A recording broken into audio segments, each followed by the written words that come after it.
Sir, যে বিষয়টা গতকাল রাত থেকে আমরা সোশ্যাল মিডিয়ায় ভাইরাল দেখছি সেটা হচ্ছে যে দুটো ভিন্ন সময় অভিষেক বন্দ্যোপাধ্যায়ের দুটো ভিন্ন ভিন্ন বক্তব্য। প্রথমটা, যেটা এর আগে বলেছিলেন যে শাহজাহান কি করেছে, শাহজাহান তো কেউ মানে শাহজাহান তো কোনো কিছু করেনি, যেদিনকে ইডির সঙ্গে ওই ঘটনা ঘটলো সেদিন শাহজাহান ছিল বলেই আমি জানি না, এটা অভিষেক বন্দ্যোপাধ্যায় বলছেন। এরপরেই আর একটা ভিডিও দেখা যাচ্ছে যেখানে শাহজাহান বলছেন, এই অভিষেক বন্দ্যোপাধ্যায় বলছেন যে কাশ্মীর থেকে সুদীপ্ত সেনকে গ্রেফতার করা হয়েছে, পার্থ জ্যোতিপ্রিয়কে রেয়াত করেনি তৃণমূল, সেখানে শাহজাহান কি জিনিস? শাহজাহানকে গ্রেফতার করতে পারা যাচ্ছে না তার কারণ কোর্টের নির্দেশে পুলিশ শাহজাহানকে গ্রেফতার করতে পারছে না, তা না হলে তৃণমূল কাউকে আড়াল করছে না। একই মানুষ একই রাজ্যে দাঁড়িয়ে ভিন্ন সময়ে ভিন্ন রকম উক্তি করছেন, এ বিষয়ে কি বলবেন? না, গ্রামে একটা কথা আছে, সেটা হচ্ছে ওই গরু হারালে লোকে বউকে মা বলে ডাকে। এখন এই এই হাল হয়েছে এদের। এখন যা পারছে ভুল ভাল বলে চলেছে এবং ভাবছে যে কেউ কিচ্ছু বোঝে না, সবাই নাবালক, এরা যা বলবে মানুষ মেনে নেবে। আসলে এতদিন তো গাজোয়ারি করে সব কথাগুলো বলে যাচ্ছিল এরা। এখন মানুষ যে রুখে দাঁড়িয়েছে, এখন একেবারে বিশৃঙ্খল অবস্থা পরিণত হয়েছে বলে এই ধরনের কথা বলে যাচ্ছে। প্রথম কথা, আমি একটা রেফারেন্স দেবো। ইউটিউব চ্যানেলে একজন বিখ্যাত সাংবাদিক তার নিজস্ব ব্লগে কতগুলো কথা বলে, এক্সপ্লোসিভ কথা, চাইলে আমি রেফারেন্স দিতে পারি। ইউজুয়ালি নাম বলা হয় না বলে আমি বলছি না, কিন্তু তিনি একসময় খুব বড় সাংবাদিক ছিলেন, বিতর্কও হয়েছিল ওনাকে নিয়ে। উনি বলছেন 2019 সালের একটা সময়ে এই শাহজাহানকে গ্রেপ্তার করেছিল এই পুলিশ, এই রাজ্যের পুলিশ। পরে সর্বোচ্চ জায়গা থেকে নির্দেশ পেয়ে ওকে ছেড়ে দিতে হয়। ফলে এই রকম একজন, যাদের সর্বোচ্চ জায়গা থেকে নির্দেশ পেয়ে যাকে ছেড়ে দেওয়া হয়, সেই লোকটিকে এরা কেউ চেনে না, বা এরা তত গুরুত্ব দেয় না। Am I to believe this? আমাকে বিশ্বাস করতে হবে। আর সুদীপ্ত সেনকে অ্যারেস্ট করেছিল, সেই সুদীপ্ত সেনকে অ্যারেস্ট করার প্রেক্ষাপটে আরও একজনকে অ্যারেস্ট করেছিল। সে একমুখ দাড়ি গোঁফ নিয়ে মমতা ব্যানার্জির দিকে আঙুল তুলতো, তাকে পরে ফিরিয়ে এনে দলের মুখপাত্র করা হয়েছে। এর উত্তরটা কিছু আছে ওদের কাছে? সেই লোকটিকে আজ অবধি বলেছে কখনো যে আমি মমতা বন্দ্যোপাধ্যায়ের বিরুদ্ধে যা যা বলেছি, ভুল বলেছি, অন্যায় বলেছি, ক্ষমা চাইছি, ওগুলো মিথ্যে কথা আজ অবধি তো বলেনি। ফলে সত্যি কথা সে তাহলে ধরে নিতে হবে এখনও সে তার জায়গায় রয়েছে। তারপর তাকে ডেকে এনে দলের মুখপাত্র যারা করে তাদের কথায় বিশ্বাস করতে হবে। আর একটা কথা হচ্ছে, বারে বারে ইনি কি কথা বলছেন বলতে পারবো না, এনার কথা অত আমি শুনিও না, আমারও তো সময়ও নেই। কিন্তু দলের যিনি সর্বোচ্চ নেত্রী, তিনি একাধিকবার বলেছেন কি করেছে কেষ্ট, কি করেছে বালু। যারা এই ধরনের কথা বলে তারপরে ধরে নিতে হবে যে তারা এই সমস্ত খারাপ লোকগুলোর বিরুদ্ধে ব্যবস্থা নেবে, বিশ্বাস করবে কেউ পশ্চিমবাংলার মানুষ? আমি মনে করি বিশ্বাস করবে না। আসলে এরা ধরা পড়ে গেছে, এরা মিথ্যে কথা বলতে বলতে ধরা পড়ে গেছে। এরা গাজোয়ারি করেছে, মানুষকে জোর করে মিথ্যেটা মানতে বাধ্য করেছে, মানুষ মানতে চায়নি, মানুষের উপর অত্যাচার করেছে, মানুষ কিচ্ছু বলতে পারেনি, ঘুম রয়েছে। এইবার ফ্লাডগেটটা ওপেন হয়ে গেছে, মানুষ নেমে পড়েছে। ফলে এরা বিশৃঙ্খল অবস্থায় পড়ে গেছে, এরা বিধ্বস্ত হয়ে গেছে। ফলে আলটিমেটলি ভুলভাল বলে চলেছে। ফলে আলটিমেটলি বোঝাই যাচ্ছে যে অত্যাচার তো শেষ কথা বলে না, গণতন্ত্র শেষ কথা বলে। এরা ভেবেছে অত্যাচার করে সব মানুষকে মানিয়ে নেবে। I am sorry to say, এরা যা বলছে মানুষ এদের এক কণা বিশ্বাস করে না। আগামীতে এর ফল এরা বুঝতে পারবে। স্যার, এই এই প্রসঙ্গে, শাহজাহান প্রসঙ্গে কিন্তু অভিষেক বন্দ্যোপাধ্যায় বিরোধী দলনেতা শুভেন্দু অধিকারীর সঙ্গেও শাহজাহানের যোগের দাবি করেছেন এবং তিনি বলছেন যে সোশ্যাল মিডিয়াতে খুঁজলে শাহজাহানের সঙ্গে শুভেন্দুর অনেক ছবিই পাওয়া যাবে। তাহলে উনি কেন এর আগে মুখ খোলেননি, শুভেন্দু অধিকারী কেন এর আগে শাহজাহান প্রসঙ্গে মুখ খোলেননি, এ নিয়ে কি বলবেন? না না, এইরকম কথাগুলো ওই তৃণমূল কংগ্রেসের হয়ে যারা বিভিন্ন টেলিভিশন চ্যানেলে বলতে আসে তাদের মুখেও শুনেছি। বিরোধীরা কেন বলেনি এতদিন ঘটেছিল? এটা অনেকটা এইরকম, আমরা রেপ করেছি তোরা কেন অভিযোগ করিসনি। কি অদ্ভুত যুক্তি এদের। এদেরই একজন মুখপাত্র, তিনি নাকি বলেছেন রেপের ভিডিও আছে, মানে কোনো মহিলার রেপ হলে সে কোনো ভিডিও আর্টিস্টকে রেডি করবে, তারপরে সে রেপ্ট হতে যাবে। এই ধরনের যারা কথা বলে আদৌ আয়নার সামনে দাঁড়িয়ে নিজের মুখটা দেখে তো, যে ঠিক বলছে কি ভুল বলছে, লোকে কিভাবে দেখছে ওদের কথা। এই শাহজাহান সম্পর্কে একটা কথা বলি। এই শাহজাহান এক সময়ে সিপিএম করতো, সিপিএমে সে একটা বড় নেতা ছিল, তার সম্পর্কে দাদু হয় সেও সিপিএম করতো। পরে শাহজাহান 2012-13 সালের পরে 2011-তে কিন্তু ওই জায়গায় সিপিএম জিতেছিল এবং এই শাহজাহানের দৌলতে। পরে যখন দেখলো সিপিএম থেকে কামাই টামাই হচ্ছে না, একসময় সিপিএমকে ধরে যথেষ্ট কামাতো, যখন সিপিএমকে ধরে আর কামাই হচ্ছে না তখন সে সঙ্গে সঙ্গে চলে এলো তৃণমূলে। আমি তো বলছি সিপিএমের নিরাপদ সর্দার যিনি 2011 সালে জিতেছিলেন, তার ইলেকশন টিমের মধ্যে কে ছিল একটু খোঁজ নিন তো, ইলেকশন এজেন্ট কে হয়েছিল একটু খোঁজ নিন তো, তারা সব এখন তৃণমূল করছে। এই শাহজাহান ছিল বলেই তো আমি শুনেছি, এই অভিযোগটা আর কেউ করেননি। একসময় তৃণমূল করতেন, তার নাম শোভন চ্যাটার্জি, তিনি তো বলেছেন, জল শোভন বলে লোকে যাকে ডাকে, যে ওই নিরাপত্তা সর্দারের ইলেকশন এজেন্ট ছিল এই শাহজাহান। আমি সত্যি কিনা বলতে পারবো না, ওর কথার ভিত্তিতেই বলছি। ফলে সিপিএম এখন বলে আমরা শাহজাহানকে চিনি না, মিথ্যে কথা বলে, ঠিক যেরকম এরা মিথ্যে কথা বলছে। তার কারণ এই শাহজাহানকে একসময় এরাই নিজের কোলে তুলে নিয়েছিল। শুভেন্দু অধিকারীর সঙ্গে দেখা গেছে, আমরাও তো বিভিন্ন জায়গায় বিভিন্ন মিটিং করি এবং আমাদের সঙ্গে বহু লোক ছবি তোলে। আজকেই দমদমে একটা অনুষ্ঠানে গেছিলাম, দমদম স্টেশনকে মডেল স্টেশন উন্নীত করছেন এবং এই উদ্যোগ নিয়েছেন ভারতের যশস্বী প্রধানমন্ত্রী নরেন্দ্র দামোদর দাস মোদী। অনেকক্ষণ ধরে প্রোগ্রামটা দেখেছি, আমি ছিলাম ওখানে এবং প্রোগ্রামের শেষে প্রায় 100টা লোক আমার সঙ্গে ছবি তুলেছে। আমি সবার কাছ থেকে সার্টিফিকেট নিয়েছি, ভাই দাও দেখি তুমি, তোমার বিরুদ্ধে কোনো কেস আছে কিনা। আমার সঙ্গে ছবি তুলেছে।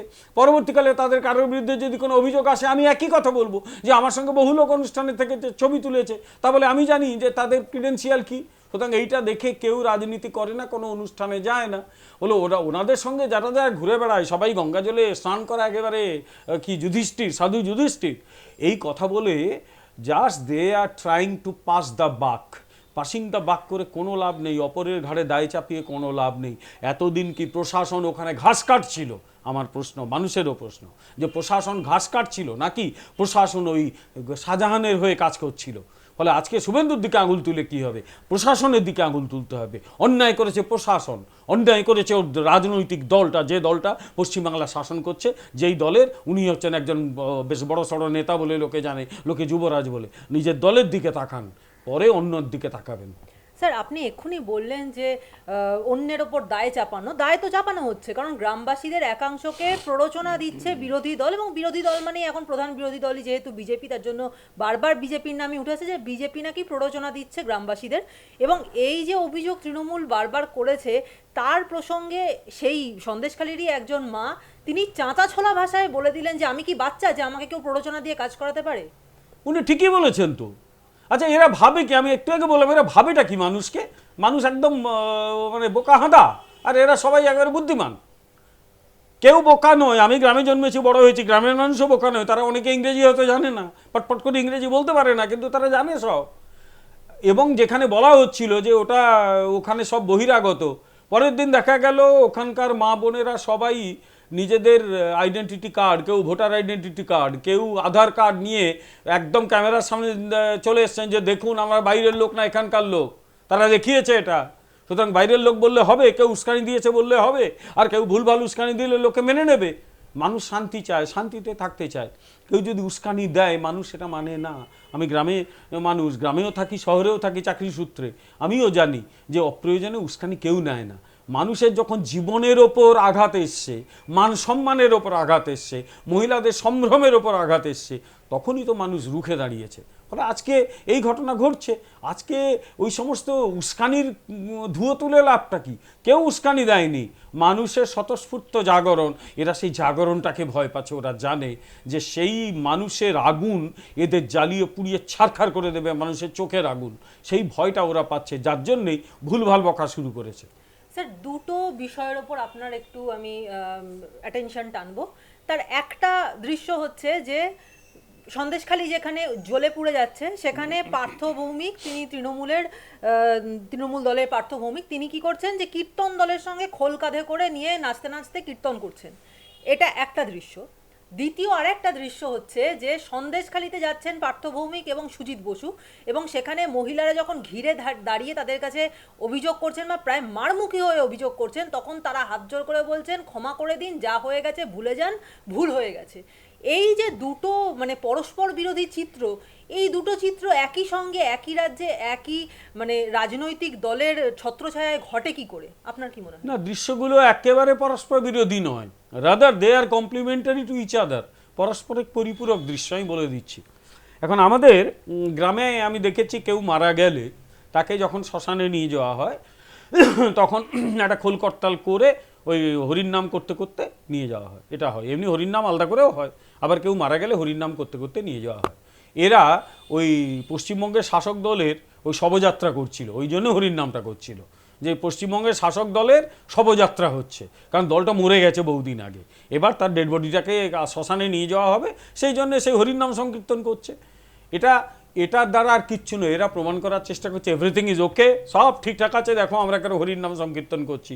আসলে মানেটা তো অন্য দাঁড়াচ্ছে, তোমরা হরির নাম সংকীর্তন করতে করতে নিয়ে যাচ্ছ ওকে একেবারে শ্মশানের দিকে, দলরা শ্মশানে নিয়ে গেছে, এবার পোড়ানো বাকি আছে। আর দ্বিতীয় কথা, যে গ্রামের মহিলারা যা বলছে, গ্রামের মহিলারা, আমি তো প্রায় টেলিভিশনের পর্দায় দেখছি, পুলিশকে শাড়ি এবং চুড়ি ধরিয়ে দিয়েছে, যা পরে বসে থাক, এবং মন্ত্রীদেরও একই কথা বলেছে, দান এগুলো নিন, পরে বসে থাকুন।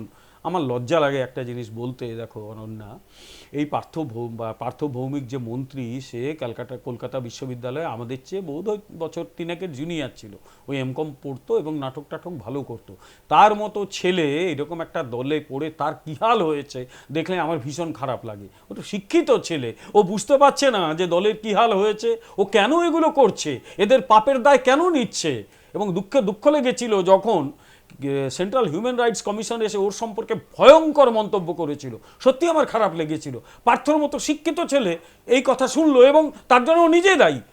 ফলে তৃণমূলে আজ এই অবস্থা দাঁড়িয়েছে, এদের কিচ্ছু করার নেই, আজকে দলটা এই জায়গায় পৌঁছেছে। এবং এই যে স্বতঃস্ফূর্ত জনরোষ, মহিলারা যখন বেরিয়ে আসে, নন্দীগ্রাম আমার মনে আছে, আমার জেলা ওটা, মেদিনীপুর জেলা, আমার পশ্চিম মেদিনীপুর, ওটা পূর্ব মেদিনীপুর, কিন্তু ওটা তো মেদিনীপুরেরই একটা অংশ, বহুবার ওই সময় গেছি আমি।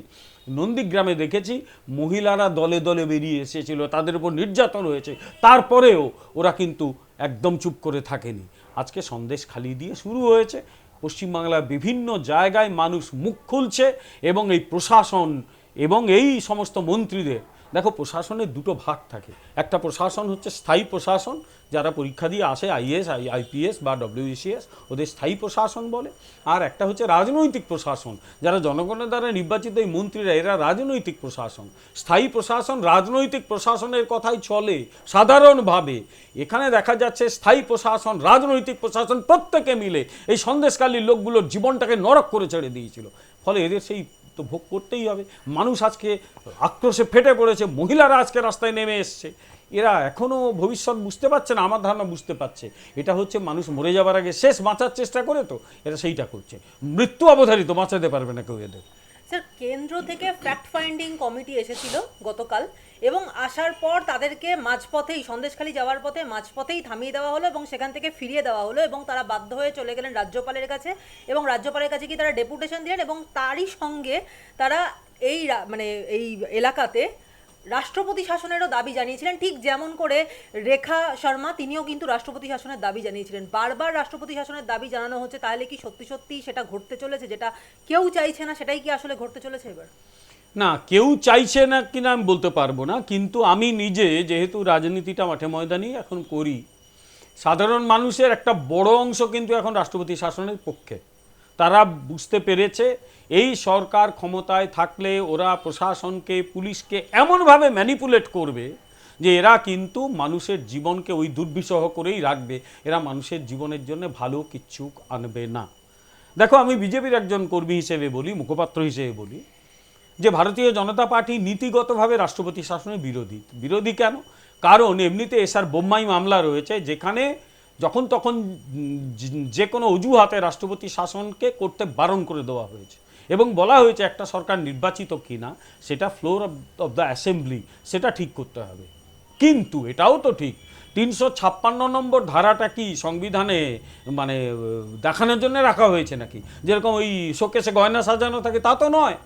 যদি কোথাও এমন ঘটে সাধারণ মানুষের জীবন জীবিকার উপর আঘাত আসে, যদি কোথাও ঘটে যে সেখানে ভারতীয় সংবিধান কার্যকরী হচ্ছে না, রাষ্ট্রপতি শাসন করতে বাধা কোথায়? আমি নিজে রাষ্ট্রবিজ্ঞানে একজন ছাত্র হিসেবে মনে করি কোথাও কোনো বাধা নেই। সরকার করবে কিনা অন্য বিষয়, আমার দল কি দাবি করবে অন্য বিষয়টা, আমি ব্যক্তি হিসেবে বলছি যে যদি সংবিধান কার্যকরী না হয় তাহলে কিন্তু রাষ্ট্রপতি শাসন জারি করতে কোথাও বাধা নেই। তার কারণ সবার আগে সংবিধান, which is the supreme law of the land, তাকে বাঁচাতে হবে। এবং সংবিধান যদি শেষ হয়ে যায় তাহলে কিন্তু একটা রাষ্ট্র খুব বিপদে পড়ে যাবে। দেখা যাচ্ছে বিভিন্ন সংস্থা, যেরকম SC/ST কমিশন, তাদের ঢুকতে দেওয়া হলো না। একটা ফ্যাক্ট ফাইন্ডিং কমিটি, তাকে ঢুকতে দেওয়া হলো না। অথচ SC/ST কমিশন কিন্তু আইন বলে তৈরি হয়েছে, আইন বলে তৈরি হয়েছে, এবং SC/ST কমিশনের যিনি চেয়ারম্যান, তিনি একজন রাষ্ট্রপতির মর্যাদা পান এবং তার কিছু জুডিশিয়াল পাওয়ার রয়েছে, তাকে ঢুকতে দেওয়া হয়নি। আর দেখা যাচ্ছে সন্দেশখালিতে যারা আক্রান্ত হয়েছে তফসিল জাতি উপজাতির মানুষজন, বিশেষত মহিলারা। ফলে ভয়ঙ্কর ঘটনা ঘটে গেছে। এবং জেনে রাখবেন যে ভারতীয় জনতা পার্টি কিন্তু তফসিল জাতি উপজাতির মানুষদের জন্য সবচেয়ে বেশি গুরুত্ব দেয়, তাদের মূল স্রোতে আনার চেষ্টা করছে। ভারতের রাষ্ট্রপতি একজন তফসিলি উপজাতি সম্প্রদায়ের মানুষ। ভারতীয় জনতা পার্টি যখন বিরোধী ছিল তখনও রাষ্ট্রপতি নির্বাচনে সাংমাকে দাঁড় করিয়েছিল, যিনি তফসিল উপজাতি সম্প্রদায়ের মানুষ। ন্যাচারালি ভারতীয় জনতা পার্টি কিন্তু মন থেকে চায় যে এই দেশকে উন্নত করতে গেলে, সবকা সাথ সবকা বিকাশ করতে গেলে সব মানুষকে, তফসিলি জাতি উপজাতি জনজাতি তথাকথিত উচ্চবর্ণের মানুষ প্রত্যেকের উন্নয়ন চাই। সেখানে যদি তফসিলি জাতি উপজাতির মানুষ আক্রান্ত হন, তাদের মানসম্মান নিয়ে টানাটানি হয়, ভারতীয় জনতা পার্টি সেটাকে সহজে ছেড়ে দেবে না। কিন্তু রাষ্ট্রপতি শাসন জারি, সেটা একটা অত্যন্ত গুরুত্বপূর্ণ সিদ্ধান্ত। কেন্দ্র কি ভাবছে সেটা আমি বলতে পারবো না। ভারতীয় জনতা পার্টি সেই রকম কিছু দাবি করবে কিনা সেটা ভবিষ্যতের প্রশ্ন। কিন্তু আমি ব্যক্তি হিসেবে মনে করি যে পশ্চিমবাংলায় যা চলছে, যেভাবে এখানে প্রশাসনকে একেবারে ম্যানিপুলেট করা হয়েছে, West Bengal is a fit case for president's rule. আমি এটা ব্যক্তি হিসেবে বলছি, এটা আমি দলের মুখপাত্র হিসেবে বলছি না।